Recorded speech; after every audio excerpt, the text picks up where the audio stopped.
What's up, guys? This is Corey Baker from Baker Forge and Tool. In my business, we do tons of heavy grinding every single day, and we needed a grinder that could take abuse and keep on trucking without slowing down billet production. The Ameribraid variable speed 2x72 is just that. All heavy duty parts and framing with well thought out accessories that are easy to use and not bogged down with lots of tiny parts. By far the best accessory item that Ameribraid sells is their surface grinding attachment. It is absolutely foolproof and the best in the industry. With quick release magnet system, there is no prying your workpiece off the platen. Very fast to slap a billet or a knife onto the table, engage magnets, and start surfacing with precise increments. On top of all of this, their customer support is outstanding. Eric and Kevin are always available and fast to help with any situation. If you're in the market for a top-of-the-line grinder, or maybe just an accessory to add to your existing setup, go to ameribraid.com and use the code HUSTLE100 for $100 off any grinder package. All right, next up, the Hustle and Grind Podcast.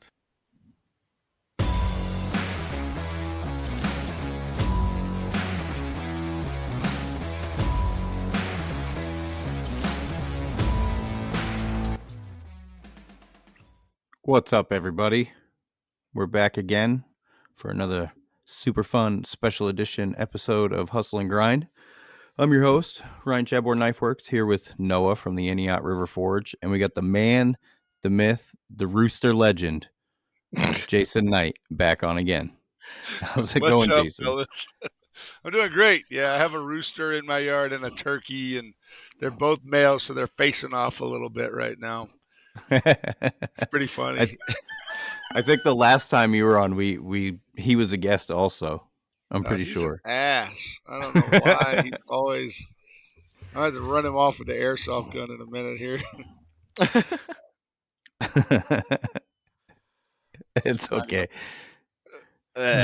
So last time you were on here, we touched on a little bit of. Oh my gosh! Yeah, he's got a freaking AR-15 style airsoft gun he's shooting a chicken with right now. This is great. I'm not shooting him. Oh, it's full auto too. I want one of those so bad. Those of you that are listening to the audio only version of this podcast are missing out right now. This is some quality content right here. He's just a jerk. I got to teach him a lesson, you know. Yeah. Oh boy. C'est la vie. Those airsoft guns look so fun. Is that one battery powered? Yeah, it's a G&G. My friend Dr. Dan Moynihan built it for me. I got it in the mail. I'm going to end that dude in a minute. I'm telling you what. So he said, hey, I sent you a package. And he put an illuminator on there and a special trigger. And he took it to the guy who works on their guns. And he put a bigger motor in it. So I don't want to get hit with it. I've been shot with them. This one's bad news. This one is pain and misery. So it'll bust bottles and cans like Jeez. Oh, wow. Like 475 feet per second. It's pretty gnarly. For an airsoft, absolutely. The little plastic pellets to break a bottle. Yeah, the gun's metal. The whole gun's made out of metal. Dang. That's awesome. I've shot a lot of full auto, and I'm going to say it's a lot of fun to shoot it because it's almost free to shoot it. The pellets are cheap, and then you can just have fun and shoot bottles and cans. And at nighttime, you cut the illuminator on. It looks like a laser gun shooting out there, so it's fun. I haven't grown up yet, you know. Sometimes people say, hey, where did you grow up? Where did you grow up? I was like, I ain't done. Wait, were we supposed to grow up by now? I hope not. Yeah, I've shot a full auto once before, and I think I went through about $100 in 20 seconds, something like that. It's pretty brutal. Brutal. Well, don't take long. No. Even a semi-auto don't take long. No, you slap a 30-round mag on there, and then you just blowing through money. Yep. The problem with the full auto is the muzzle rise. If you're not used to it, you're not really shooting all that accurately. Yeah, some of them are. So we can talk about that real quick if you want. Sure, we're here to talk about whatever. So some full auto is intended for just suppression fire, and some full auto like a belt fed machine gun that you can mount on something. Dude, you can lay some stuff out with that. They're crazy. They don't move. You got them logged in, and you're on it. But when you have like a rifle caliber like an AR and AK that's full auto, it's not really intended to be shot that way. And but like little sub guns, you can like an MP5, you could get that on something and just and write your name on it. It's super cool. They all have their different intentions, and they're fun to shoot. They're all fun to shoot. Or you could draw a dick on something with a full auto weapon. Shout out to a previous episode there, if anybody got that. But yeah, I was shooting an M249, and man, that thing just you just touch that trigger and it's just raising right up. That thing is a beast. Yeah, those rock and roll. That's a serious gun. So where are you shooting full autos at? Because I know you have to have some special permitting to be able to have those. Well, you can shoot them. I mean, in Tennessee, you can shoot anywhere. If you own one and you have the paperwork for it, you got to have a class 3 and all kind of other stuff. You have your special permit to own one and buy one. But I don't own one; they're too expensive just to buy one now. But we built some AKs out at Rifle Dynamics. Me and Tiger Lily did in Las Vegas. Really cool. And she did not come to shoot day. She built her rifle, and then me and Shelly went to shoot day, and then we shot everything that they had all kind of AK variants, So that was a lot of fun. But that was fun. And then I took a H&K class a long time ago when I was a kid. I shot a lot of Steyr AUGs. This was back I was 17, 18, 19. And that was a long time ago. So it was like 89, 90, 91. And I was in a interesting place to be able to go do it. So I would always take upon that opportunity to go shoot when I could. It's cool. Absolutely. Yeah, it totally depends where you live, because you could drive 4 hours south of me, not be able to own half the stuff that I've owned in my life. Go to a different state. Laws are totally different. Yeah, this is the free state of Tennessee. Texas is similar. North Carolina is not terrible. I've got a friend who's got a gun room that it's mind paralyzing. This guy's a knife maker too, but his gun room is crazy cool. It's just the coolest thing I've ever seen. Like, it's a hard work residue. When I walked in there, and I'm like, man, this is hard work residue right here. Nice. A lot of hard work to acquire some guns like that. That's nice. Awesome. Yeah, they're kind of. I don't know exactly what exactly they're doing right now, but there's some stuff here in Washington coming down the pipeline that's not going to be good for a lot of gun purchasing, shall we say. So I'm not looking forward to that, but who knows? Maybe Tennessee might be in my future. You never know. They've tried here, and it always fails. Maine is pretty cool about being like, nope, ain't going to happen. Yeah. Not when it comes to the Second Amendment. Yeah. We're like, yep, yeah, no. You can't. How could you?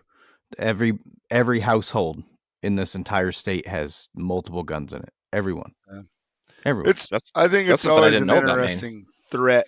It's a strange threat, and I don't know. The country that we grew up in probably isn't the one that we were told. Does that make sense? It's not the place where we imagined it to be, but we'll see. I love my country, and I just don't understand what's going on here now. It's real strange. But it always has been, I guess, really. It's probably always been strange. We're just partaking in a different time.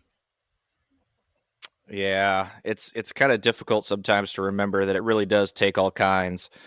And anytime I see an individual on the street where I just don't really I don't really understand where you're coming from. Like, you're kind of, like somebody just kind of like looks weird, or looks, a different.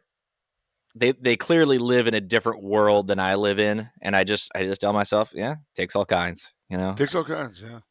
Yeah, none of that ever bugs me. I don't mind. I'm down for it. Do whatever. Just don't try and take it away from me. You know what I mean? Don't.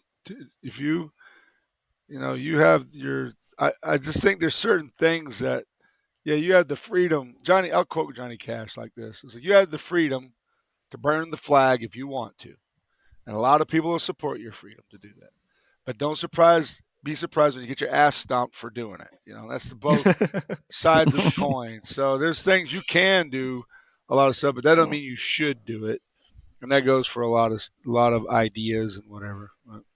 That's I have a certain set of philosophical rules that I've lived my life by, and the first one is never assume. But rule number 3 is just because you can doesn't mean you should. And I learned that from, believe it or not, from the first Jurassic Park. When he's like, oh, your scientists were so preoccupied with the fact that they could do, they never stopped to think of whether or not they should do it. And and I mean, I've kind of just let that influence my entire life. Just because you can doesn't mean you should. Yeah, that's right. That's a good one. I like that one a lot too. Well, so one of the go ahead. No, you guys go ahead. I like that camouflage chair you're sitting in. Thank you. You were the first guest. This is my podcasting chair. So since I started doing the podcast, I had to start doing it in my basement, and my wife wanted to get rid of a couch that was down here. And she's like, well, if I get rid of the couch, can I just buy you a chair instead for your podcast? And I was like, yeah, but it's got to be a wingback chair, and it's got to be leather or, something else cool. And she immediately found me this camouflage one, and I'm like, yep, that's it. A camouflage wingback chair. I'm down. I like it. Yeah, Thank you. That's very cool. Yeah, I have this. Speaking of camouflage, all right, I know we're going to get into some, but what's your favorite camouflage pattern? Oh, that's tough. For the longest time, it was Realtree. Oh, shoot. I can't remember. AP Green, I think is what it was.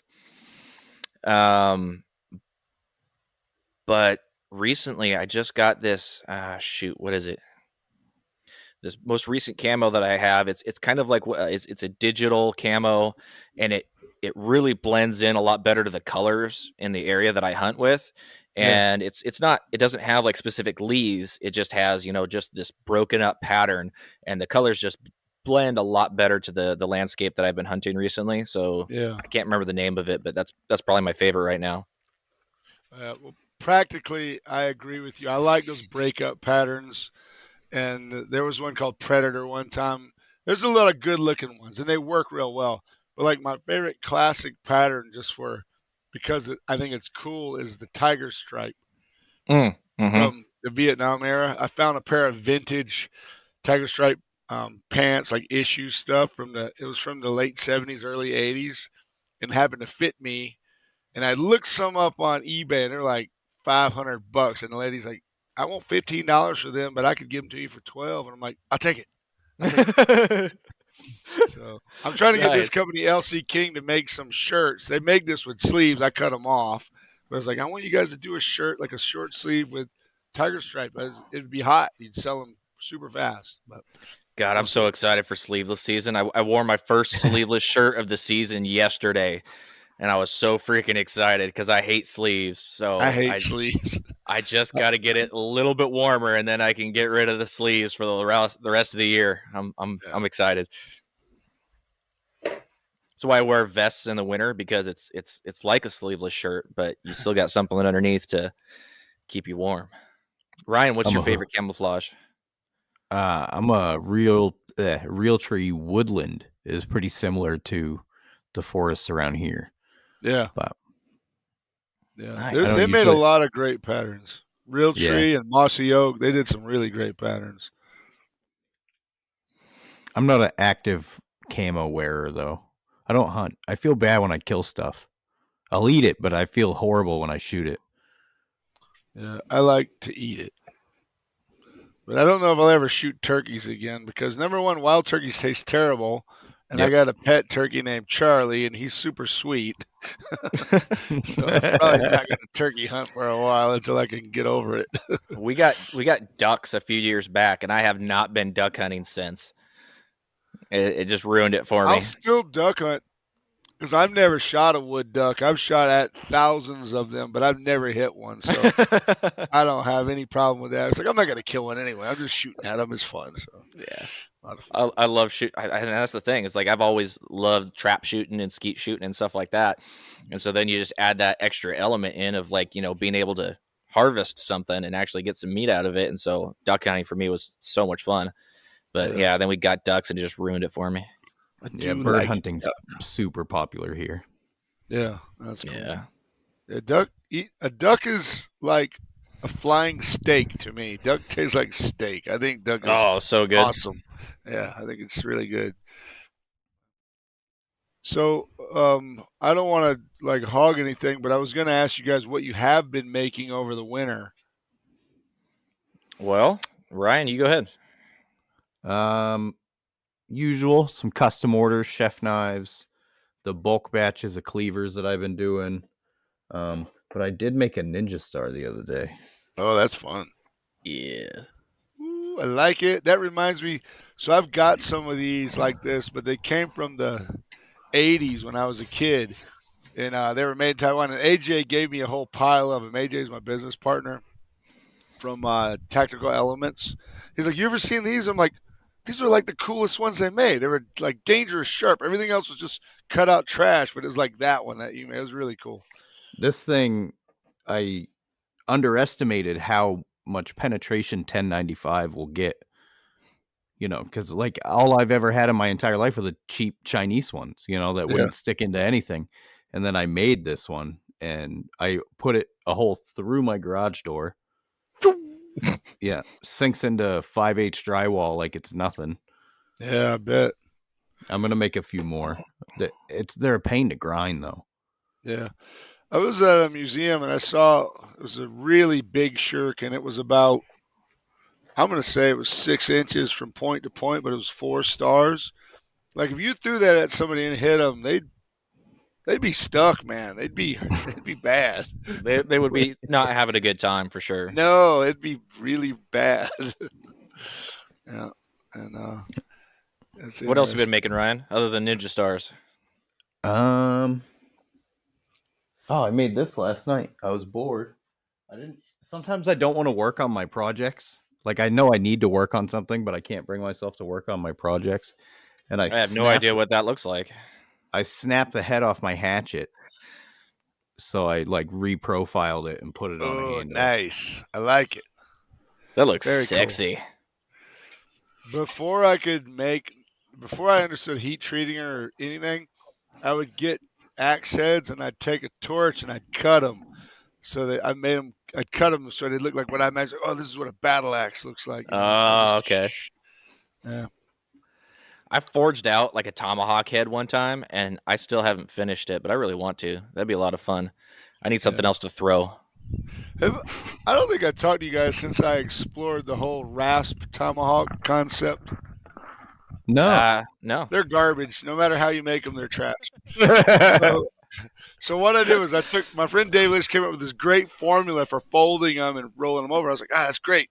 And he said, now listen, they're only good for throwing. They ain't good for nothing else. I'm like, all right. I was like, I'm going to figure this out. So I made them. Man, I made like 40 of them. Jeez. And they were fun. We throw them out at the shop. I got a bunch of handles, and we throw them. But like, no matter what I did, they were just. I'm just like, I just don't like them. Like, I just don't like them. Even if the profile was cool, like that one looks cool, but it's still a rasp. I don't like it. So, I mean, I know some people will see a rasp knife and go, "Wow, you made that out of a rasp. That's so cool." It's nostalgic for some people. I don't know why. Like railroad spike knives. The truth be told, you could become a millionaire making knives by making railroad spike knives. It's super simple.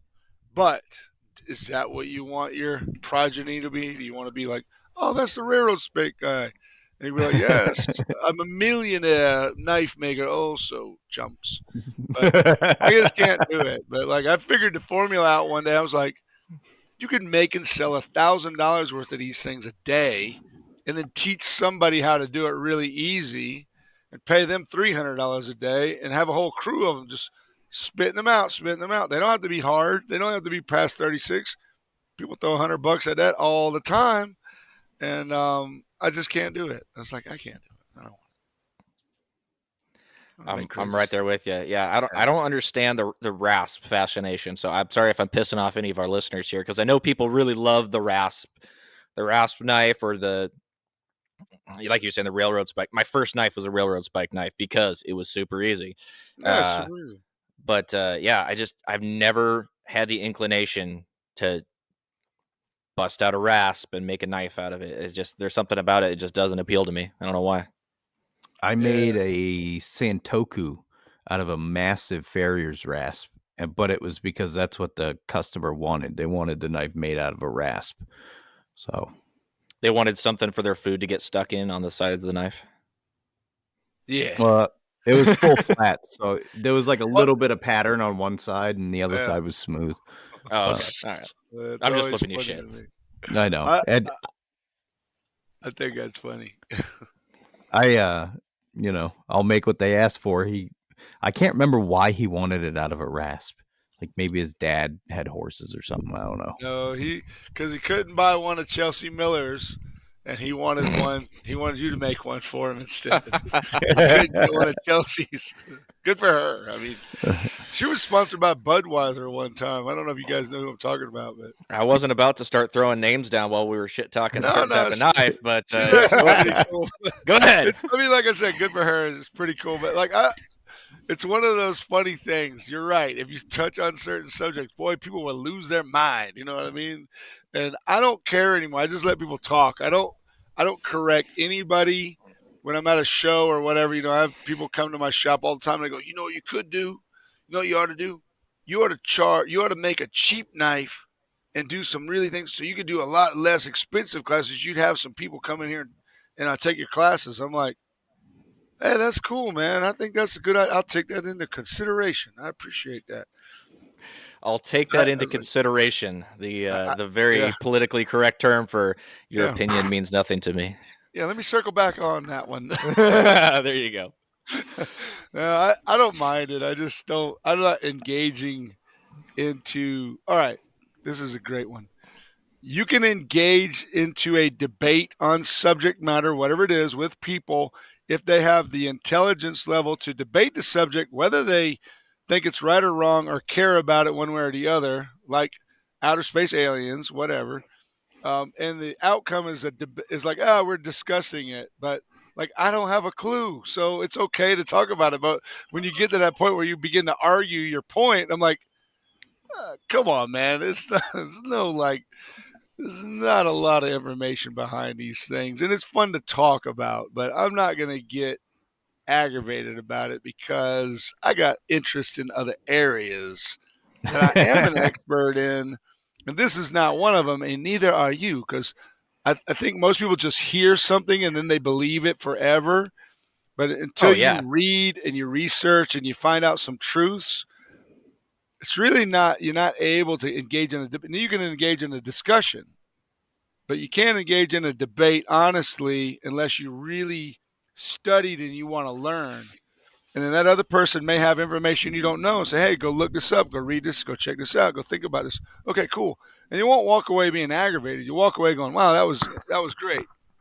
But it's rare. It's more rare nowadays. And I think it always has been the case where I don't know what the percentage of the population is, but I would say most people are naive.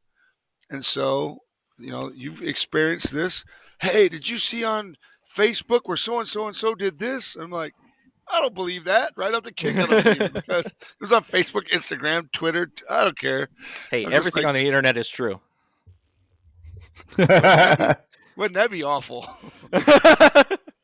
Yeah.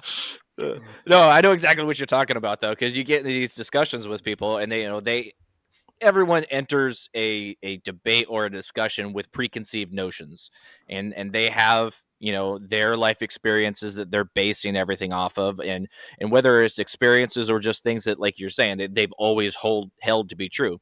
I was having a discussion one time with somebody about evolution, and I like to take different sides of arguments, or not arguments, about discussions and debates, because I like to keep an open mind. I like to play devil's advocate because it's fun, and I like to just have interesting conversations. And I was, talking about the Galapagos Islands, and we're talking about evolution and stuff. And the person that I was talking to didn't know the difference between micro and macro evolution. Weird, right? And I walked away. I was like, well, we can't continue this discussion. We can't keep debating something if we're not even talking about the same thing. We're starting from a premise that one of us understands and the other one doesn't. So we're just done. Exactly. They don't have anywhere to hold their ground on to have a learning discussion. You know what I mean? Exactly. Yeah. And that's a key. That's a great key. Do you know what macro and micro and macro? Do you understand the second laws of thermodynamics or any of the laws of thermodynamics? So those make it an interesting talk. I have a friend, and he's brilliant, and I really love him, and he's an orthopedic surgeon, and he believes a certain thing because that's what they taught him in school, and it makes sense to him, and I get it, but like, I don't buy it, but I have reasons why I don't buy it, and it's okay. We don't have to agree on that, and we don't have to argue on it, and we don't have to be angry with each other on it. I just think I know why he believes it. In a way, you have to believe a certain thing when you're indoctrinated into a certain culture. Yeah. But in another way, when you start going like, all right, here's a great example. Conservative, liberal, Democrat, Republican. There's more. I mean, of course there's more, but like these are the basic four that we're faced with. And so someone says, well, what are you? I'm like, I'm not from your time. I don't really like. I'm happy to discuss, and my wife always convinces me to vote. So okay, I'm gonna vote, but I have a different thought on these things, which doesn't make a lot of sense to people. And so I realize I have a George Carlin point of view on certain subjects. There's a special club. There we go. Guess what? You ain't in it. You ain't in it. You don't want to be. So some of it is fun to discuss, and sometimes you can be convinced, and you will start to do your own research and start going, gosh, now if this is true, I might lose a lot of friends if I say what I think about it. So that becomes interesting subject matter no matter what you're talking about. And I think it's great. But you're right. You have to leave the conversation when someone is arguing from a point of arrogant ignorance. And I don't think ignorance look good on anybody. Ignorance doesn't look, it's disgusting on anyone. When you're ignorant on a subject that you want to argue and you don't know what you're talking about, then you can't do it. That's what makes Aliens so fun. It is. Because nobody knows. Nobody knows. It could be anything. Yeah. It's complete conjecture. Everybody's full of shit. It is all conjecture. That's true. Well, speaking of, okay, well, let's get into that. But Ryan, let's hear from one of our sponsors first, so that they can sponsor this alien talk.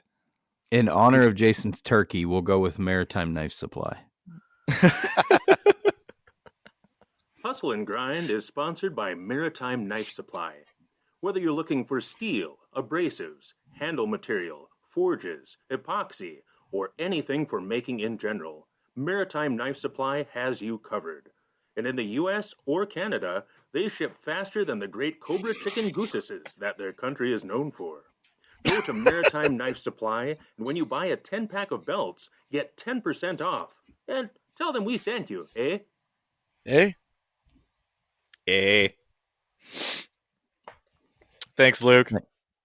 That's Luke from Crafty Man Forge, everybody. Crafty with a K. He does Maritime is on which side of the continent? They're right above me, so they're northeast. Oh, but those are Irish. They don't say A up there, do they? No, they're French or Irish, yeah. French and Irish, yeah, interesting. Yeah. Because my friend's here, he's from there. He lives up in Nova Scotia, and he's like, nah, everybody's from Ireland. My wife's from Ireland. It's like, all right, that's kind of cool. We're like, my dad's side of the family actually immigrated from Ireland to here. And it's because we're the shortest point across the Atlantic from Ireland. Like, you come across Ireland and we're the closest So You didn't know want what's great? If you think about like everywhere, it's like this is where they wanted to. They didn't know what to do with our people, so they stuck them in places in America. Like, well, nobody wants to be there. Let's put them over there. My family is one of the, I don't know, probably one of the oldest Irish families in America. The Knights have been in the area I grew up in since 1690, 1710. And then my grandma's family is Kennedy, not Kennedy, but like Cannon, Kennedy. But it's interesting. Always Your guys' interesting. families have been here longer than mine. Mine just came over because of a short, angry dude with a mustache. Oh yeah, that bastard. Yeah. Yeah, the Chadbournes that like my knife making is named after. It's my middle name. They got here 1650s. That's cool. Wow. Yeah, they were the first sawmills built in the United States were built by my family. Gosh, you know what that means, right? What? We're Americans. Yep. Because that was before this was a country. Yeah. That's cool. I didn't think about that. Yeah, I like to think about that too. It's a funny subject. I got some crazy ones, but they're so controversial. I don't generally talk about them, and I probably get in a lot of trouble for doing it. Because I grew up in South Carolina. We could talk about that on the after show. The after show is our patron supporters only, so it's a safe space. Oh, a safe space. Well, that's cool. You got this or that questions lined up? I got some. They're not very good, but we'll just roll with it anyways. So for our guests, I started lining up some this or that questions just to kind of fast pace rattle off some questions towards our guests, and you can pick between the two. So we'll bust through these if you don't mind. All right. Morning or night? Both. It all depends on where the moon is. This is off to a great start. Yeah, it all really. The truth is it has to do with where the moon is. So on the full moon, night. On the, when there's no moon, morning. All right, kukri or bolo? I'm gonna go with barong, which is kind of a combination between both, and I want to explain myself because a bolo is from the Philippines, kind of from the Negritos, and the barong is also from the Moro Philippines, and I feel like it's like a straightened out kukri. So like I really like kukris, and they look good when you stylize them a bit. But so far as yet, I haven't got anybody to pick up on either one of those two other ones, even though I like them a lot. They just anyway. That's the end of that. Is the glass half full or is it half empty? For me, it's always half full. It all depends on what's in it too. Like, fill your 16-ounce pint glass with whiskey and see what happens next. I'm about to give up on this. Moderately done Damascus or quality monosteel?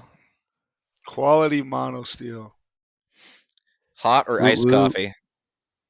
I'm gonna tell you, some of these I'm like cool with both. Like I'm gonna be bi on some of these subjects, like hot or iced coffee. I'm bi coffee. No, I just made an iced coffee. Yeah, you got to pick one, man. For what time of day? You can't limit greatness, Noah. You stop. Just let him go. You want me to pick? You want me to choose a thing that I can't be defined by? And when people ask one or the other, like, I'm going to define this person with, oh, you're one of those people. Well, I generally don't drink hot coffee after 11 a.m. because it makes me grumpy, unless it's iced coffee with whiskey in it. So there. There's your answer, Your Honor. I'm going to break up into this. There's a great interview. There's a courtroom attorney, and he's questioning Lil Wayne, and the judge already loves him. I could tell because he's clever. He's like, next question, please. And the guy asked him, was like, so do you recall being in so-and-so and so a certain place? He goes, I'm a superstar. Do you know what that means? And that means people schedule that for me. So I don't really know exactly where I was on that date. So next question. And then he would be like, that's a stupid ass question. Your Honor, do I have to answer that question? No? Okay, next question. So it's funny. You got to watch it. But I'm happy to answer the questions. I just have to answer them my way. Okay. All right. Noah B. Esquire. This is See if the I can get best to- this Oh. event we've ever had.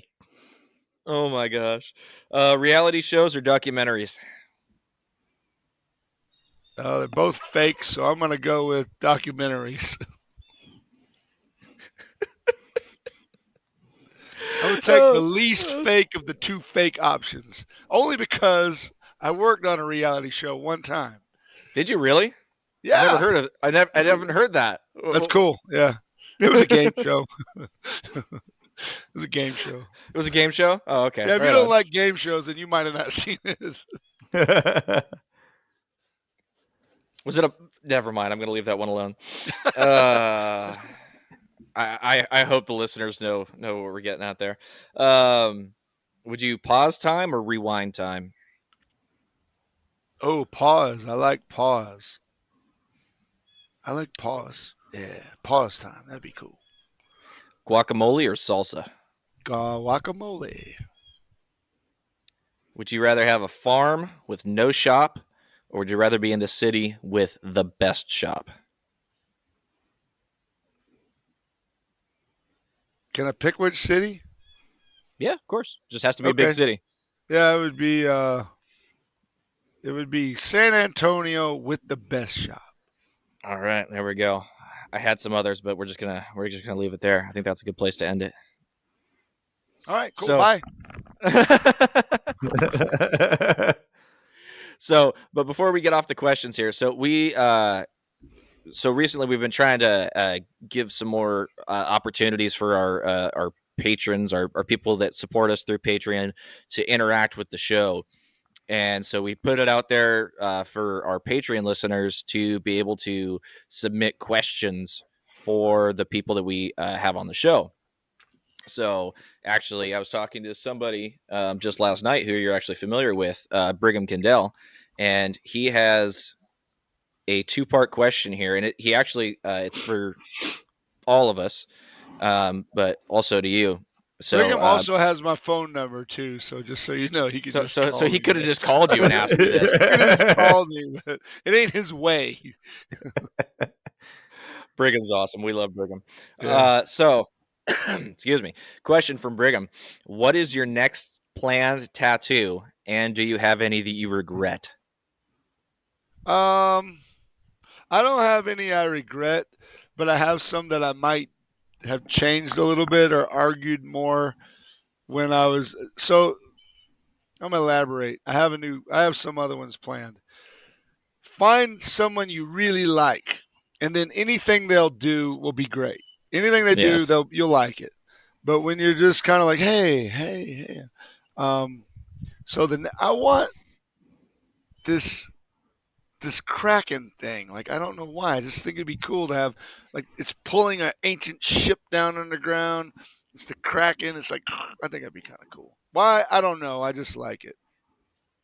Or I have an idea I want one of these really old, I got to handle a lot of old Viking swords in the Metropolitan Museum. And I kind of want to tattoo one of these old rusty swords. Any? Oh yeah, I like- do have some I regret. So the guy who did this one, my Myrtle Bonnie Hazel one, he's not a good tattoo artist, and he doesn't really give a shit about it either. Oh and man. I realized that after I got that one, I'm like, you're really bad at this. Like, at least he spelled the names right, But and my favorite one I got is this one right now. This is the newest one. It's like a wolf with a war bonnet.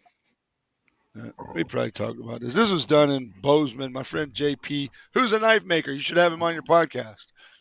JP Money, Big Daddy Razor. He'd be a great podcast because he's a maker who went from like, hey, I'm making knives. What do you think? I'm like, to I'm like, ooh, I want one, because he figured it out. He's an artist. He's got hand skills, and he figured out what he wanted to make. So he's got his own style, like boom, like that, and that's Yeah. cool. When you can JP Money? recognize JP Money, yep, All right. yep. You'll enjoy having a podcast with him if he'll do it. He's a good dude. I drive to Montana for a good tattoo. Yeah, he's good. He's good. That ain't too bad. Ryan, what about you, man? Oh, I don't know, dude. I'm covered. You don't plan tattoos, do you? They just happen. Well, we've got a few now that are in the works because I'll come up with something or he'll come up with something and be like, how about this? And I'm like, yeah. So we've got like 4 or 5. Like, I want an old school Yoda, Yeah. like the Jim Henson original Yoda, not like the cartoony ones. Right. We're gonna do a Galaxy. I want a full color cartoon Scrooge McDuck. Money. Yeah. That was way before Mr. Krabs. That's cool. Yeah. What about the goose with the mullet? Are you gonna get that one? Oh, I suppose I could. You know, the mullet, on that note, the mullet is the Tennessee State haircut. Is that actually official? Yeah, and I don't know if you guys have noticed where you live. Is it coming back? Yeah, I had one up until about a year ago. Yeah, it's cool. It's like in full effect here. Like girls and guys get it all the time here. It's kind of cool. I'm like, where's the Z28? You ain't got a Z28. You ain't got full effect going on here. My logo is the swan because that's what the Chadbourne family wax stamp was when they immigrated here back in the day. So I had a swan with the Tennessee waterfall. All right. That's dope. Oh, Very man. cool.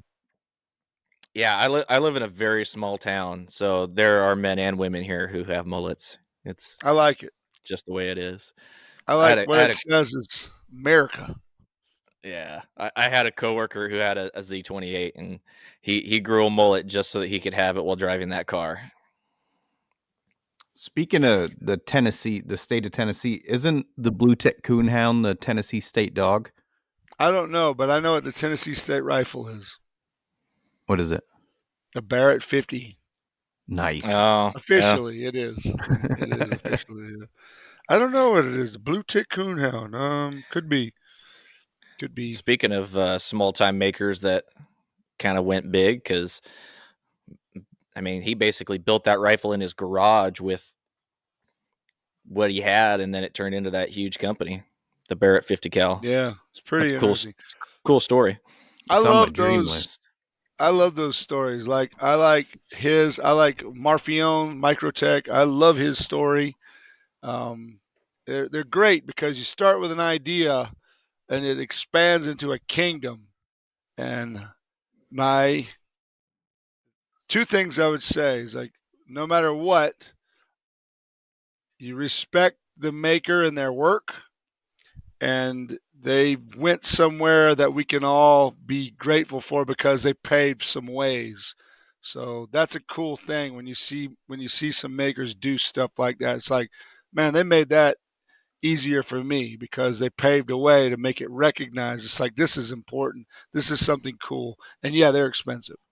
So it's all good for us, as makers. We can say, hey, this is good. Josh Smith, another good example of that with his Josh. Knife Company. That's true. That's a good Talk one. about I- mainstreaming handmade knives. I mean, there's Yep. nobody bigger, I don't think, right now doing that. I saw Josh a month ago. Yeah, it was about a month ago. And we have an event we do called Winter Strong. So it's all the people it's a outdoor event. We camp outside and a lot of. I always miss the years that Zach Brown and these other guys come. I go every other year, but I intend to go every year, but I don't. So me and Neil Kamimura and Lucas O'Hare, Grizzly Forge, and there was a couple other people who showed up. But we forged and we had fun, and we kind of focused on that this time and just banged out some kukris and all by hand. The Ameribraid guys were there. So Nice. we had a lot of fun. We had a great time. But Josh was there, and he was kind of promoting his work, which was great. I watched that thing go from 0 to $3 million like in 2 years. I'm like, that is awesome. I love to see that. So Absolutely. Yeah, he's killing it. he's killing it. Yeah, it's always good. Like when you see somebody in the community winning like that, it's important. It's important to support them too. It's a lot of work. It's the bigger you get, the more work it is. It took a lot of hard work to get there, of course, but it takes even more work to maintain it and sustain it. So that's a good thing. Hey, can we take a pause? I'm gonna go. Do we have a pause in here? Absolutely, man. Yeah. Oh, You yeah. can pause. Okay, I'm gonna go do something. All right. So my daughter Tiger Lily and her fiance Liam Hoffman. I think you guys know Tiger Lily and Liam. Yeah. They are inaugurating their new location of Night Forge Studio, which is mine, with an integral class. Now I'm not teaching it, but I'll be there. July 17 through 21. You go to my website to register. Tiger Lily will be in this 5-day class with a 3-day session on the Integral Hunter. She's taken a unique approach to this class. Makers will collaborate with her and make an extra blade to take home. They'll finish a knife also. During the last 2 days of class, makers who learn to make Liam... I'm sorry, I said that wrong. I'm dyslexic. The last 2 days, makers will learn to make the Liam's how-to technique for integral hatchets. So they'll make an integral hatchet with Liam, and it's a week-long class at Night Forge Studio, taught by Tiger Lily and Liam Hoffman, and the class is limited to 8 students. But if anybody wants to find out about it, just go to my website. They can register, and only 8. If we can possibly verify they're humans, that'll be fine. But if they are off-world, it's okay too. On that note, I'm gonna go do something. I'll be like, give me 5 minutes. I'll be right back. No Yeah, worries, I'll man. pay Go an ahead. ad and I'll play an ad and then I'll pause us. Okay, Charlie, you talk to them. Charlie. There we go. All right. There we go. Yeah. Hustle and Oh, Grind freaking podcast turkey. is sponsored by Phoenix Abrasives, your one-stop abrasive shop. When you go to phoenixabrasives.com, click the shop icon in the upper right-hand corner to find all the abrasives you'll ever need. Check out the Incinerator 36-grit ceramic belts, along with the Trizact Gator belts that the hosts of Hustle and Grind use every day. When you check out, use code HUSTLE10 for 10% off your entire order. Thanks, Luke. And Thanks, actually, Luke. we can actually just talk about Phoenix Abrasives for a second because just before the show, I was telling Ryan, Phoenix Abrasives sells these polishing belts. I don't know exactly what they're called, but I got them in one of the knife maker kits when I first came on the show, and I wanted to try out some of the Phoenix Abrasive products.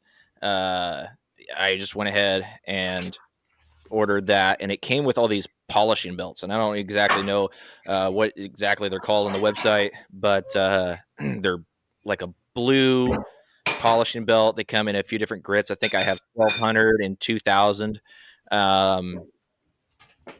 and they've got like this really soft felt backing, and then I don't even know what they're very flexible. But I was polishing up the bolsters on a set of knives I'm doing right now. I got a set of 8 steak knives that I've been talking about for a while, I guess. But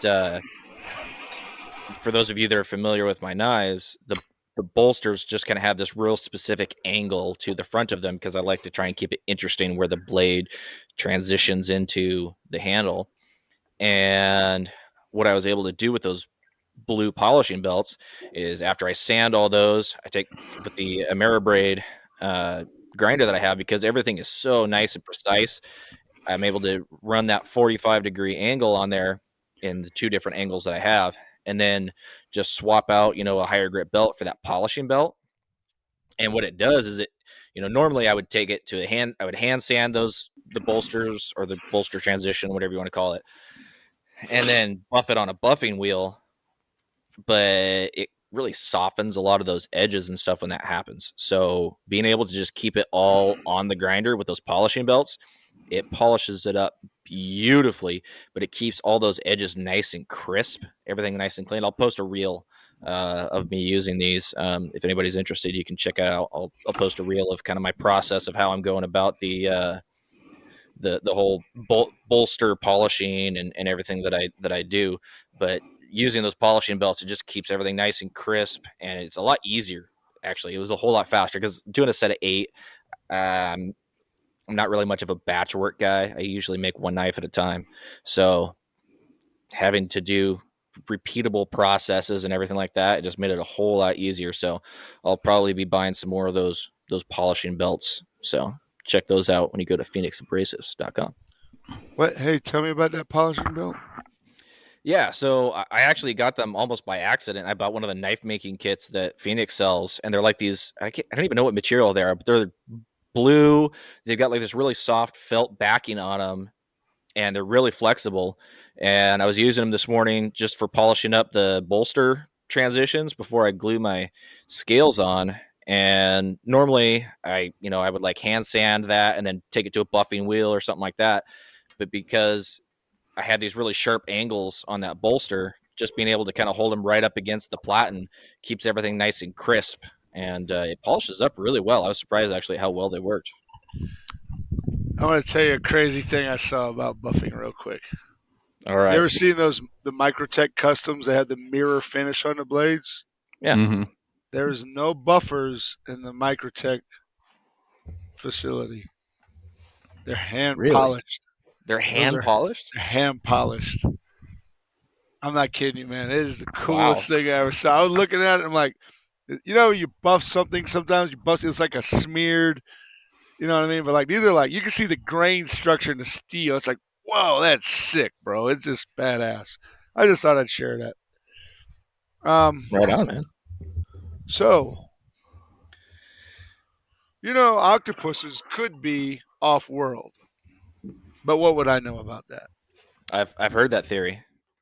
I've also heard that theory. I think it's a hypothesis, but you could call it a theory if you want to. Yeah. This is my you guys ever heard of Anchorage Brewing? Yeah. Mm-hmm. See the resemblance? Is that So- your beer? Canny. That's my beer, yeah. Gabe made this beer for me. Gabe Fletcher, who's a knife maker, Anchorage Forge. This guy's, I think he's brilliant. I was like, perfect timing and in line to get my beer done. So it was really cool. I was like, and this is one of the 2 that I have left. What kind of beer is it? Talk about it. So this is a pretty interesting IPA. He's got some brewed with strata hops, fermented with hazy Chico yeast, DDH with strata Rewanka and Moteca Sub-Zero hop keef from Freestyle Hops. I don't even know what that means, but it's 6.4%. It's 1 pint. Ryan knows what that means. Keith? It's not too complicated. It's like one of those IPAs that you get. It's like, ooh, that's good. It's like and that's the idea for me behind IPAs. I've always liked them, but when these companies, everybody started doing IPAs, they started like, well, let's see how weird we can make it. It's not whiskey. It's not wine. It's beer. Keep it beer. He nailed this, man. He kept this beer, which was wonderful. And I shared it with people, but they sold it like on the West Coast. They went from, Anchorage down to, what's that state down there? California?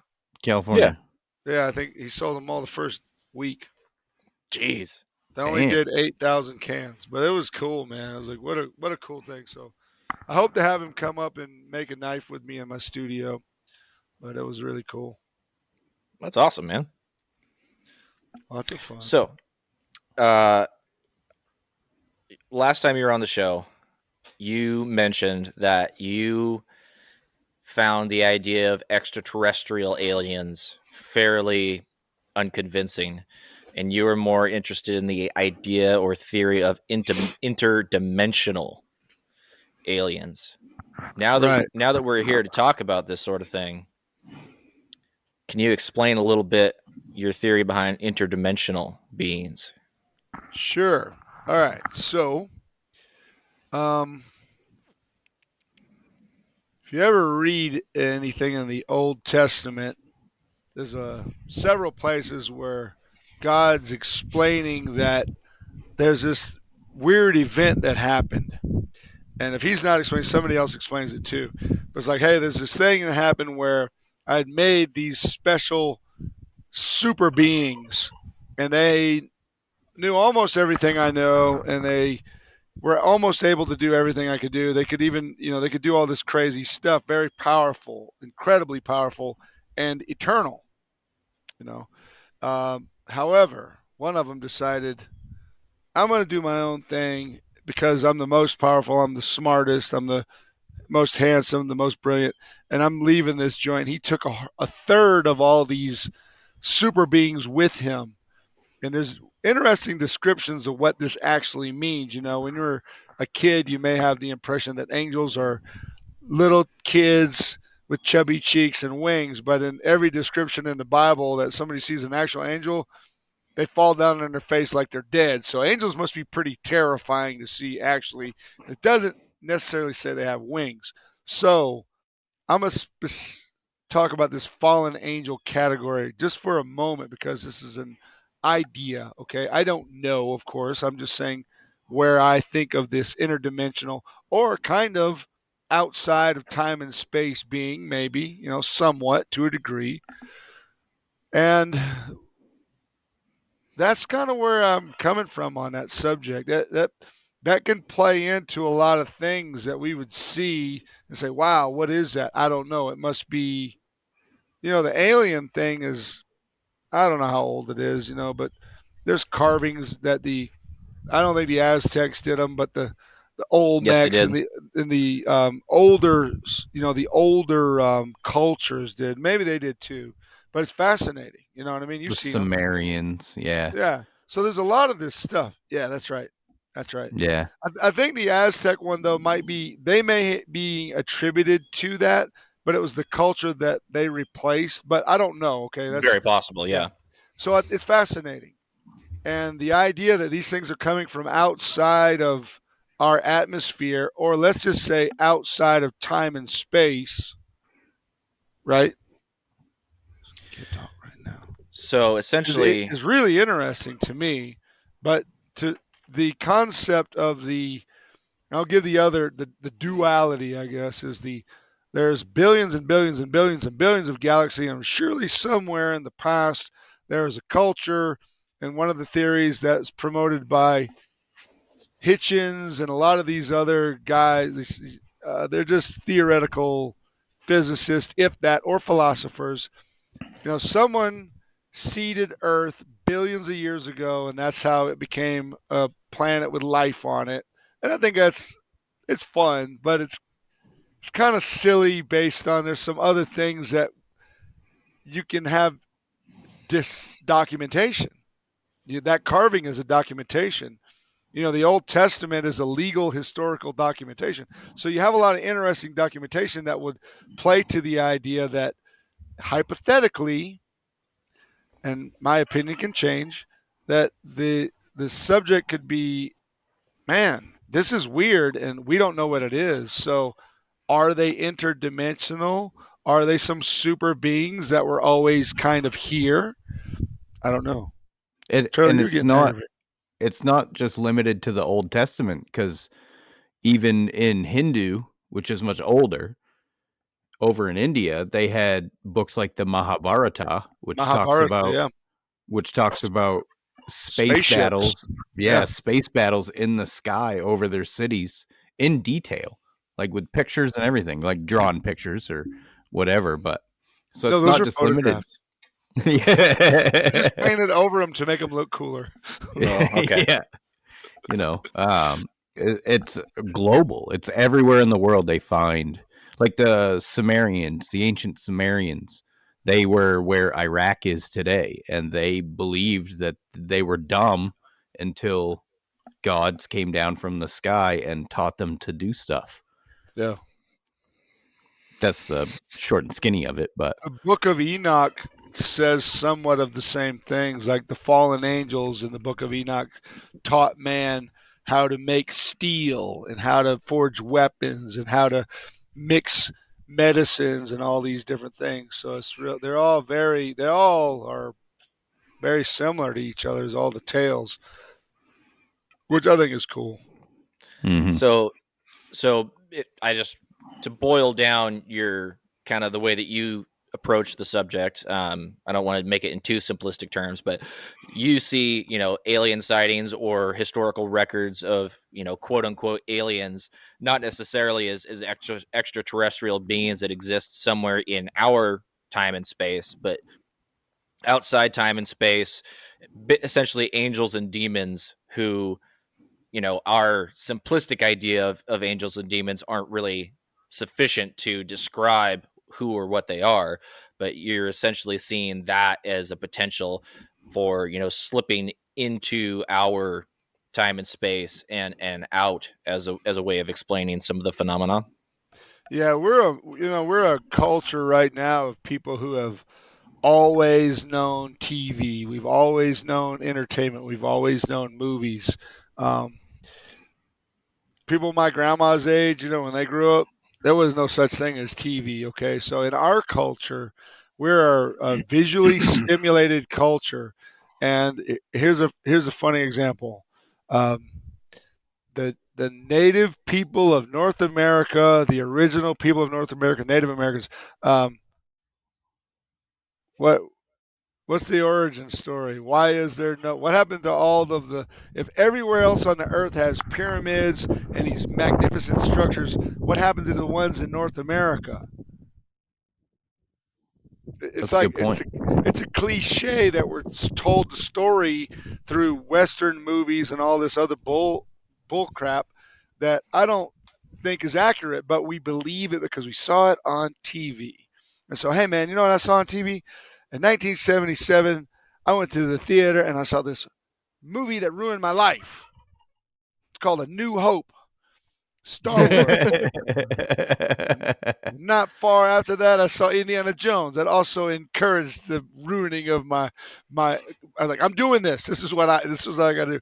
So my point being is, we're easily influenced because we're naive people, and so when we're suggested a thing, everyone goes, "Oh yeah, that makes sense." But you guys, it's fun to talk with you all about it because, I don't know, and I only have my idea about it, and my idea is barely worthy of a hypothesis.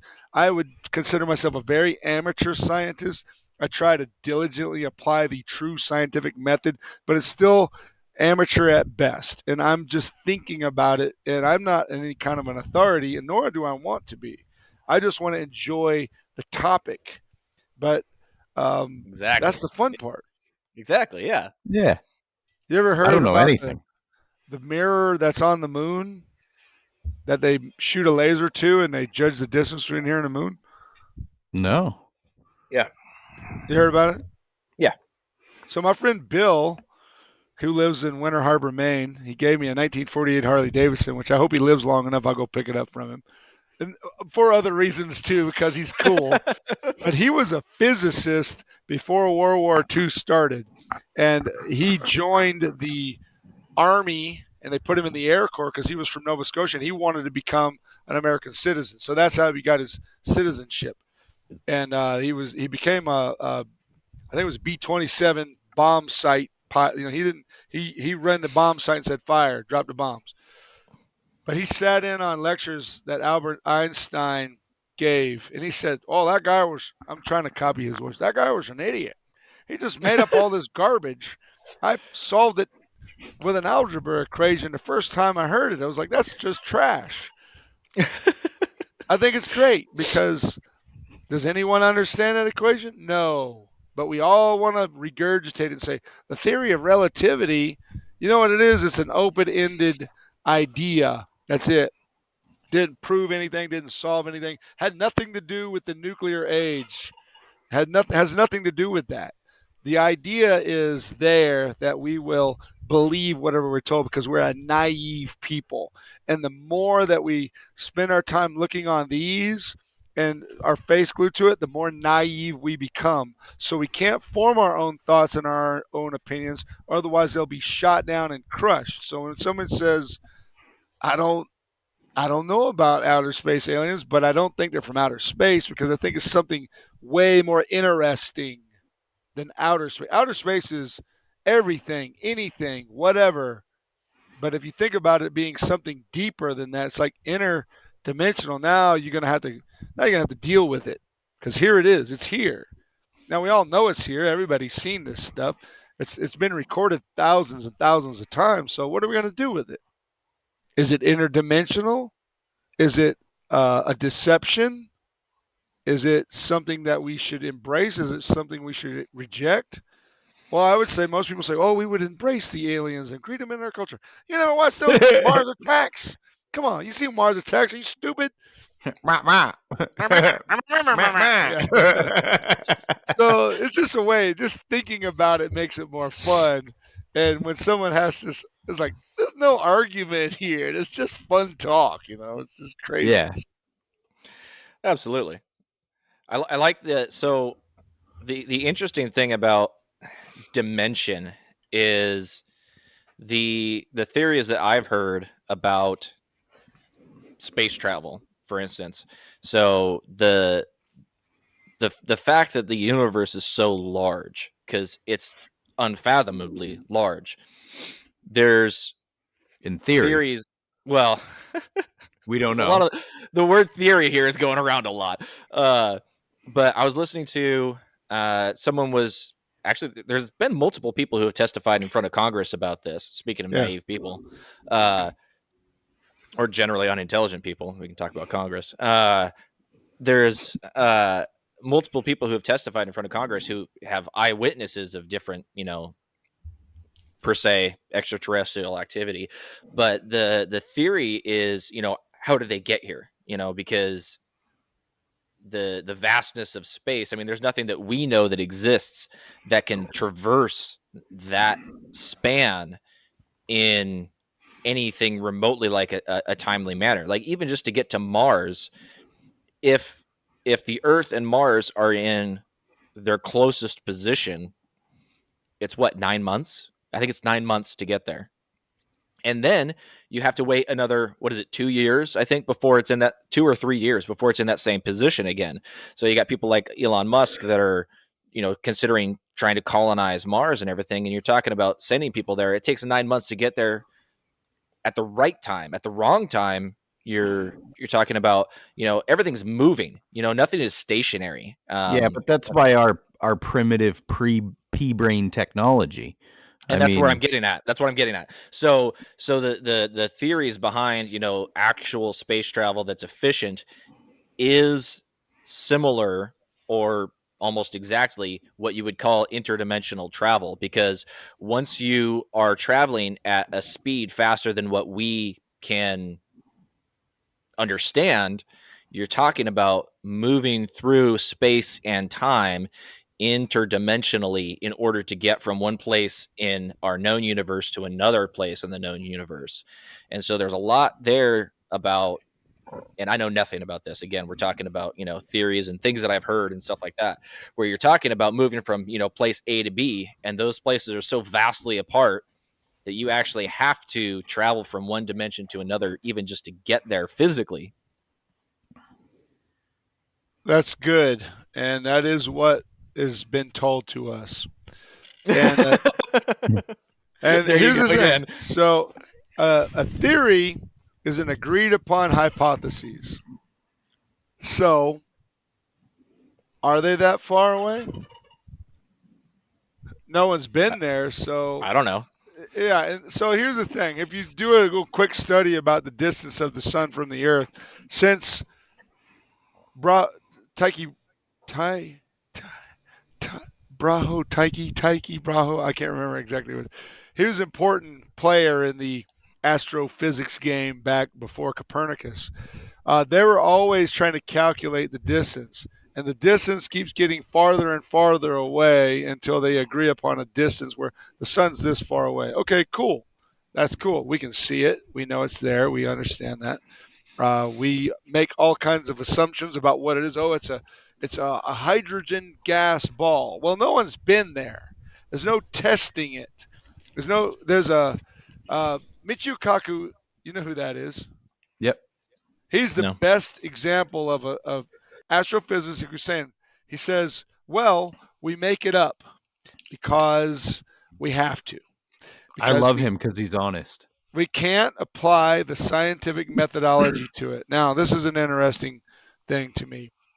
I got a physics book written by the last 3 physicists who wrote laboratory style physics. Now, physics is simple. We use physics and math in our knife making, whether we know it or not. We're not using calculus so much, or we're using geometry. We're using physics. We're using some interesting things that are at play. But when you start thinking about stuff that it's intangible to our physicality, even to our eyesight, which is incredibly deceiving if you understand the laws of perspective and you've seen stuff, okay? Like I'm looking across my yard now, there's rocks over there.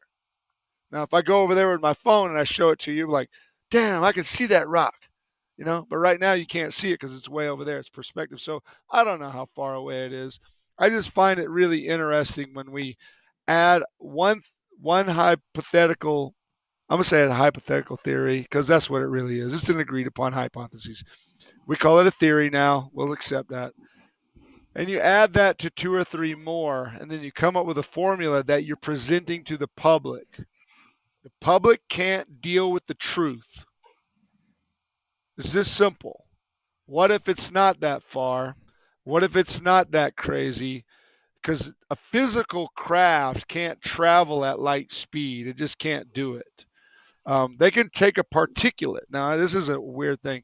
They can't take I only know about this because of a gun. There's a gun that does this. They can take these particulates of aluminum or copper and stack them up into this thing and discharge them with electric current, and it's going to do about 30,000 feet per second, which is ridiculous.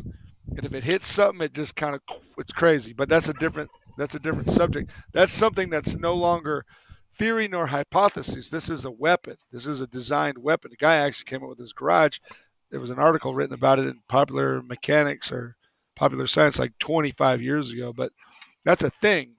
So, but when you start to move something that fast, you have friction and you have all these things forcing itself upon it. It can't withstand it.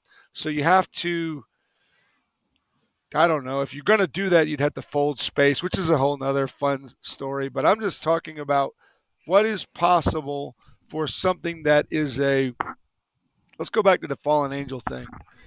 This is a spiritual being. You guys ever read any C.S. Lewis stuff? Yeah. No. He was brilliant. He's brilliant. J.R. Tolkien and him were buddies. You know Tolkien. Oh, yes. Lord of the Rings. All right. So they were buddies. They were tight friends. They pen pals and hung out, drank tea together at 3 o'clock every day. I don't know if that's true, but I made that part up about drinking tea. However, there's this thing about if something is forever, let's just say a spiritual thing is forever. There's no mathematical formula for 2 subjects. This is a weird one. I studied this a little bit because I was confused about it. Infinity has no mathematical formula for discovering what infinity is. And I forgot what the other one is, but that's the one that we like to say infinity. We like to say like the infinity, the loop, the Inky. You know what I'm talking about? It's like a loop. Mm-hmm. Yeah. So what's fascinating, but there is a formula for a beginning and something that doesn't end. That's an interesting one because there is a formula for that. It's like this formula starts, but it doesn't end. It goes on. So in the idea of a being that's a spiritual being, like one of these fallen angels, it has a beginning, but it doesn't have an ending. So let's say it's more real than something that we know as a brick wall, which is a manufactured, or a knife, a manufactured built thing that over time, and adding in the second law of thermodynamics, which is it's going to be breaking down and degrading and unwinding and coming undone over time. This thing doesn't. It doesn't become undone over time. So if it could walk through that solid brick wall, which one is more real? Is the wall more real? Is the thing that's more real than the temporary thing? So it's just an idea. And so when you're seeing stuff in outer space and you're seeing physical manifestations of ethereal objects that we don't understand, and they're moving through time and space in these crazy manners. People shoot. There's thousands and thousands of videos. It's real. We see them. They're true. It's real. It's not. It's no joke. It's a thing. But our description of them is variable. Our description of them is still inaccurate because we don't know what we're looking at. So we're describing stuff. Now there are some crazy things that I've seen. Did I talk about the TR-3B, the triangular, the Delta triangle craft? Yeah, the one they said was a helium pocket.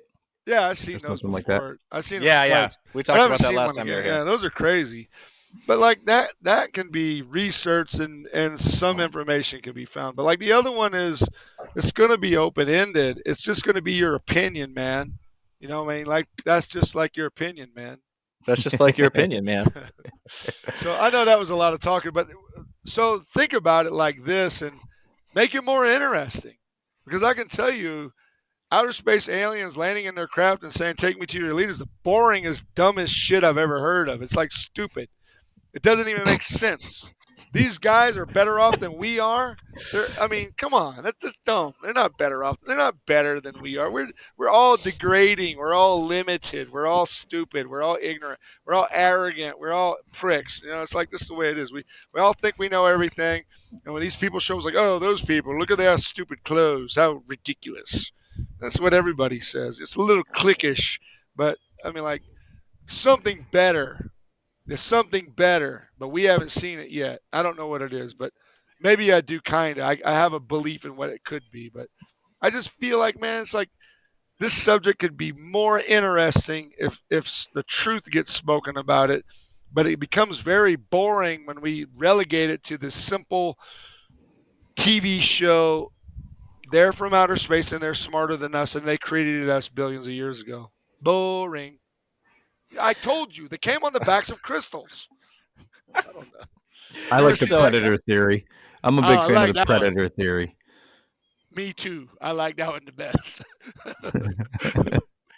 So I especially like the one thing you're talking about with, you know, what you know, what's the sun made of and how is the sun, you know, how far we measure the distance from the sun. And you're stacking up these multiple hypotheses to reach this end conclusion, because it kind of brings us full circle back to what we were talking about at the beginning of the show, where you're having a discussion with somebody and they're coming to the discussion with their preconceived notions or whatever, and they're starting from a false premise. And it's not necessarily a false premise, it's an unknown premise. You're taking these things for granted that you don't know, you haven't seen, and you're taking this as fact when there's no way that you can know that was fact, and you're creating these other hypotheses off of the individual one, you know, the initial one, and you don't even realize how far out into abstraction you're going because it's built on these other things that you just take for granted. And that's a very interesting point, and it's something that people forget a lot of times, and it's something that I think about often when I see these news articles about scientists have discovered a new planet and it's comprised of this, and this, and it also has these winds that are traveling at this, and it's like, and it's 30 million light years away.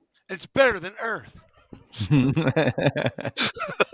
I understand that, like, you guys have like ways of like looking at things and getting an understanding of what a thing that you're looking at through a telescope is. But how can you tell me that atmosphere is 30% helium for 30 light years away? Like, that doesn't make any sense. I know exactly what it is. I'll tell you exactly the planet. I know the planet's name. You like to hear it? I would love to. It's called Alderaan. Now And it's as just we a pile know- of dust. It's just a pile of space dust. Great disturbance in the force.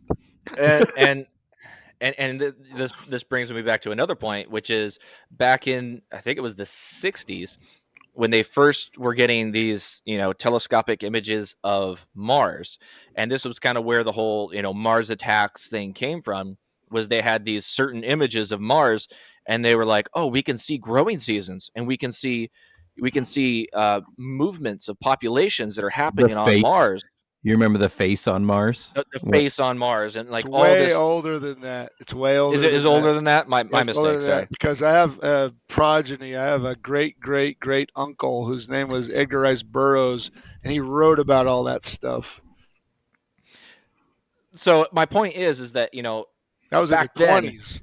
back then, this was taken as fact. We can see this. We can see we can this see growing it. season happen. We can see the movement of these populations, and then later on they find out, oh, that was dust moving.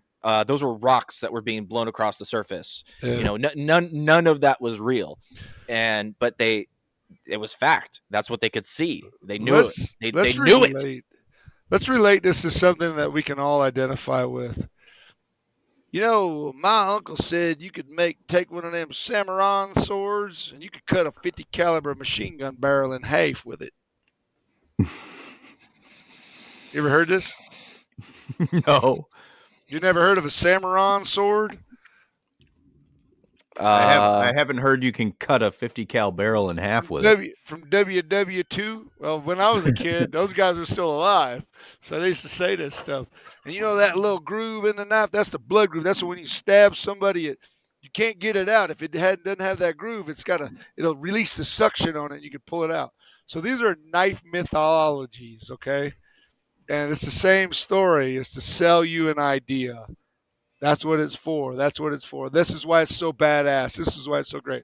So let's relate this to something we can talk about. How do you sell a knife? Like when you face to face with someone, like how do you close the deal? I don't. I'm a terrible salesman. Me too. I let the knife sell itself. That's good. I like that. If somebody comes up to me and they ask me questions, I'll answer the questions. If somebody comes up and is like, "Oh, hey, tell me about your knives," I'll tell them, kind of how I make them, the steel that I make them out of, the geometry that I made them for, what I had in mind when I was making them, and like what each the purpose and everything like that is, and if somebody decides that they can identify with that and they want something along those lines, then they buy it. I don't have a sales pitch. I don't try and sell people my knives. Well, in a way, I want to share some stuff with you because it's kind of fun. So those things that we're told, those are all sales pitches. Everything that we're told about off-world, the planets, the aliens, the Tesla car, whatever it is. Now my friend's got a Tesla, it's cool. But the thing is, they're sales pitches to someone who doesn't know what we are, and you're giving them the straight technical data. Here's what it is. Here's what I make, and that's really cool. That's honest and that's direct, and that's good. And people buy the knife. So there's a couple of reasons why people buy knife. So sometimes when people, like I had some of these at the show in Texas. This is a Tanto. Me and Josh, Primitive Woodsman, and Kyle, we made these. This is what I call a shop-made knife. But people pick them up and they go, "Wow, that's cool." I go, if you swing it fast enough, and I mean fast, you'll open up a time-space portal. Now, don't go through it because we don't know what's over there, and no one's gone through and come back yet. But it can do that. But otherwise, it's made out of ADCR V2. And I give them the straight poop on it. But I have fun with it because I don't know how to deal with that kind of customer that I have to close the deal on with them.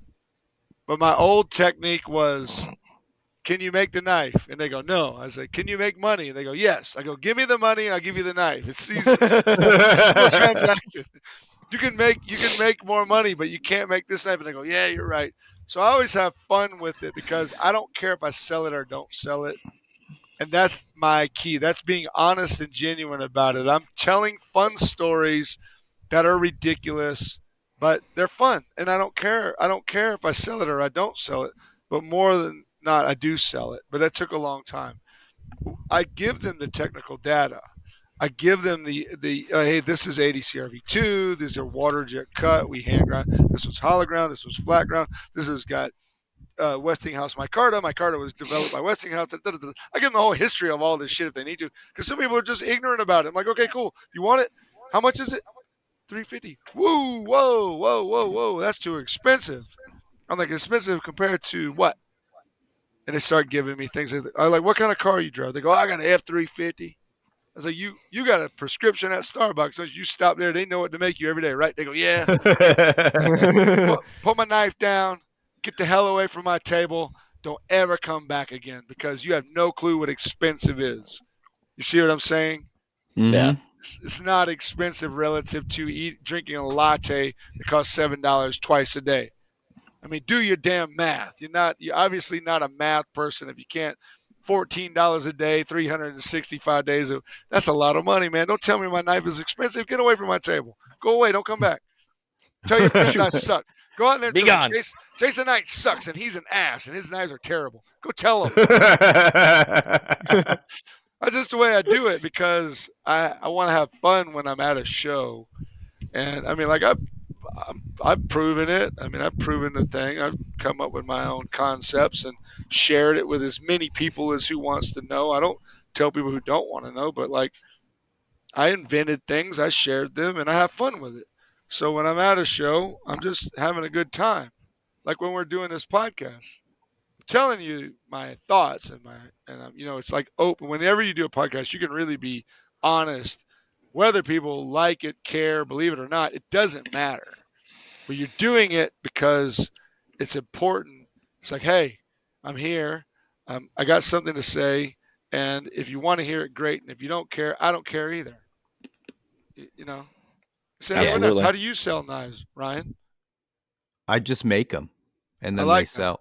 That's cool. Now, do you ever go to shows? Do you guys ever go to shows?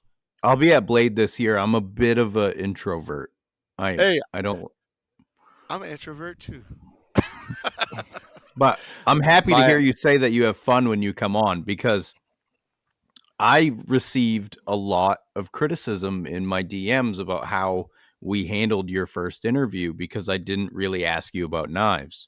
And no, we didn't ask you about knives. And my thought process on it was everybody asks you about knives.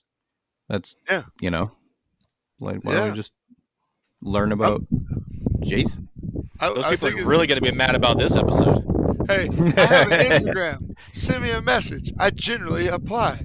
I mean, I will, unless you were say, hello, sir, please, sir, would you like me to make you Damascus knives? Look at the Damascus knives I have. I'm like, no, man, I appreciate your hustle, but not interested.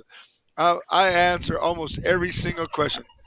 And it's always funny, some of the ones I get from some of the people. I've gotten questions from Post Malone, Chris Pontius. I mean, those are just like, wow, is this really the guy? Are you for real? Nice. It's always funny, because I'm happy to answer the question. It's just, I noticed with those two platforms, Facebook and Instagram right now, they are the worst. And maybe we can talk about that for a second. They're so strange and weak, so weak right now. I spent a lot of time building those platforms, but oh my gosh, I could go on there and post something, and I have 2 comments and 0 likes. I'm like, no one's seeing this. I've worked a long time to build this platform. It's like no one's seeing it, or they really hate me. Now, which one is it? I don't know.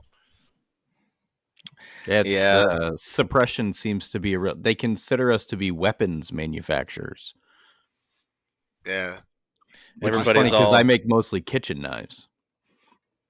Most people get killed by a knife, get killed by a steak knife or a fillet knife, and rarely a chef's knife. But could happen. No one ever gets killed. You actually make the most deadly ones. Yeah, no one ever gets killed by a fancy, $1,500 fighting knife. I told you what fighters are for, right? Oh, Fighting poverty. Fighting poverty. Yep. One of my favorite Jason Knight quotes now. So it's like, what's that point for? I said, piercing through car doors. Of course, if you stab somebody, they'd have to be sitting really close to the door, and they would only get a little cut like this. They could close it up with a Band-Aid. But, that was a Cold Steel ad from the 80s. Stabbing the knife to the car door. I'm like, and I was thinking, I remember seeing that ad when I was a kid. I'm like, you can stab the car door. Because there was a lot of 80s movies. And the good guy would stab the bad guy through the car door with a 4 1/4 inch knife like this. It's kind of ridiculous, but it's funny. So what advice would you have for makers? Like, Noah likes doing individual pieces, but I enjoy batch work.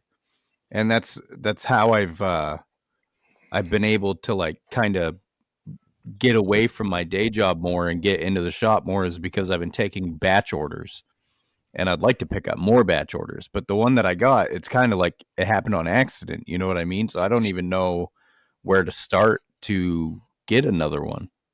I'm going to divide these up for you guys so it'll make really good sense. When you do individual, I don't take orders at all, unless it is a batch order. Strange, right? My first batch order was 150 pieces from Sporting Classics. That was 2001. And I was like, all right, I'm doing it. Now, make crazy individual pieces. They're not for someone. They're your challenge, the challenge piece. Always make the obstacle the way, and you'll become a better maker every single day. You'll get better and better and better. Every knife you go, I don't know about that. Now, only make it if you want to.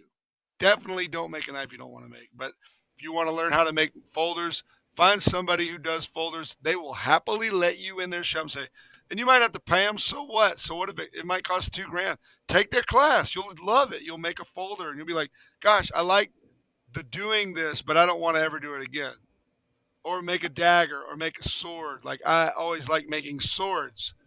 The funny part about swords is this: when you make a knife this size, people see every detail on it. When you make a sword that's got a 30-inch blade, they don't know what to look at on it. They just want to hit something with it. They're like, can we have something that we can sacrifice right now? Because I really want to cut something with this thing. So always make both. So this is how I make knives. I make one-offs. I only take orders from previous customers who want something in my style. I'd never take orders from people who, like somebody just sent me they go, here's my number, call me. I want you to make me a hunter. Hey man, I'm not being rude, but I make lots of hunters. This is one of them. It's available. You can just go to my website. I know how to make a hunting knife because I skint a lot of deers, man. I know how it works.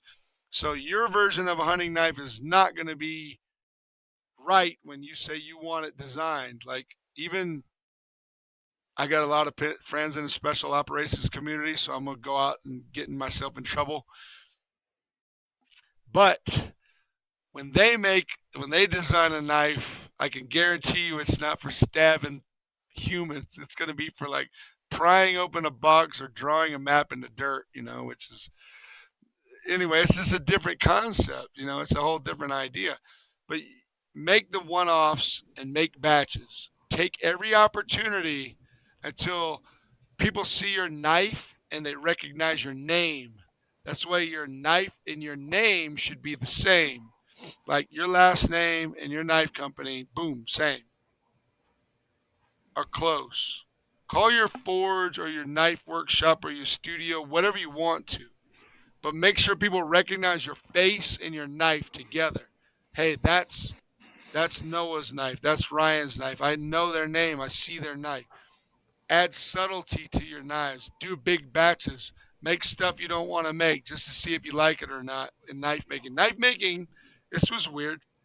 So I'm pretty conservative. I'm pretty liberal with a lot of things. So I'm a libertarian on the conservative side. But when it comes to knife making, I'm an ultra progressive. I'm the maximum level of progressive in knife making you can, because I make knives by forging, by grinding, by CNC, by stock removal, by having other people make my knives, by lending my designs out to other people, by just saying, yeah, you can make it, and they make a whole nother company that I don't get a dime from, or even making a TV show that I never get paid for. But that's a whole nother thing. I'm totally cool with sharing the ideas because I have a billion of them. I have an endless amount of ideas. And so try it. All I can say is try the idea, go forward the idea, and make a batch and see if you like it. It'll make you a better maker. Make one-off crazy thing and don't let anybody buy it. Be like, no, it's not for sale. Like, I got a folder right now that I was like, nah, not for sale. Like, well, how much is it? It's like, I'm not telling you. I'll wait till somebody comes up with some crazy number and they go, how about this? I'm like, okay, I'll sell it. How does somebody go about landing batch orders? Or do you mean you do batches and then sell them individually? No, go about landing a batch order. Probably the best example is you have connections whether you know it or not. So I had a lot of connections to gun companies, and first one I did was Wilson Combat. Wilson Combat makes like the ultimate 1911 pistol in all the business. Yes. I don't care who, Nighthawk, all these guys, they make great stuff and they're good. But the Wilson Combat is the ultimate. And so my friend said, hey, we're going to start a custom line. We want to call it, something exclusive. We want you to be the first guy. So I did the first one. I did 11 knives. 10 were for sale. 1 was for them. And so I began to bring in other people. And then the batches got bigger. So, hey, what about 50? Okay, we could do 50. So you do batches. They start off small. And there's a turkey and cattle dog battle going on here. This is kind of funny. They're not battling, but the turkey's really serious. He's all puffed up, and Daisy's like, I don't care. You're a bird. I'm a dog. This is stupid. But you just do them in batches, or you offer them in batches. Hey, I'm offering 5 of these. They're numbered number 1 through 5, but always put 1 of 5. Don't do individual numbers because you get into a complexity of nerds who are esoteric in their numerology. Oh, you just got jumped, didn't you, Daisy? That's funny. Charlie just jumped him.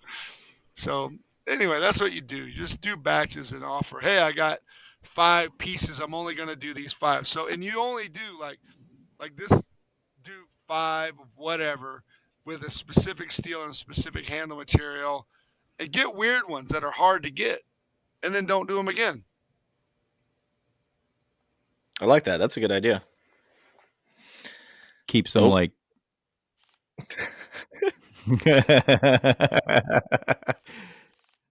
There's a turkey being shot at in the No, background I'm not here. shooting a turkey. It's the rooster. Oh, okay. My bad. No, I love the turkey. The rooster, I'm just shooting at his feet so he runs off. I'm not hitting him. He's just an ass. I can't. All right, guys. Well, hey, it's an hour and a half in. Ryan, do we want to do Florida Man, or do we want to just skip that and go straight to the after show? I say we go straight to the after show. Let's do it, man. All right. After show. So we're doing after shows now with the patrons. Our listeners, sorry you can't listen to it unless you're a patron, but you can still send us questions because nobody is sending us questions. So, and then maybe you'll get to hear it on the after show. Voice texting, and they can't. Never mind. Sorry. But Jason, it was awesome having you on again. You're the man. I appreciate it. You guys got a great show. I enjoy being on, so it's always kind of fun to come. I appreciate it. We've been referred to as mediocre and flea bags, so to hear that we're got a great show from you means something. It's great.